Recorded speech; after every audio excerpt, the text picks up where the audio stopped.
Hello বন্ধুরা, কেমন আছেন সবাই? বন্ধুরা, আমি এরকম কিছু মাছ নিলাম আজকে। এটাকে কেউ রূপচাঁদা বলে, কেউ আইসচাঁদা বলে। মাছগুলো খুবই ছোট ছোট।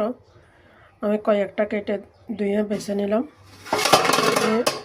হলুদ, লবণ, মরিচের গুঁড়া, কিছু পেঁয়াজ, কাঁচামরিচ, জিরা, আদা বাটা নিলাম। এগুলো সব একবারে মেখে, তেল দিয়ে মেখে আমি রান্নাটা বসাই দিই।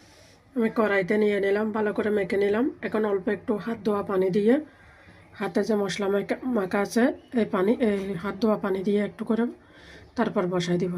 আমি পানির পরিমাণও বেশি দিই নাই, অল্প করে পানি দিলাম। এখন এই পানির মধ্যে এটা সিদ্ধ হয়ে যাবে, রান্নাটা হয়ে যাবে।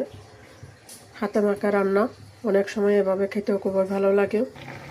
দেখুন বন্ধুরা, আমার রান্নাটা হয়ে গেল। বেশি ঝোল নাই, আবার ঝোল একদম কমও নাই।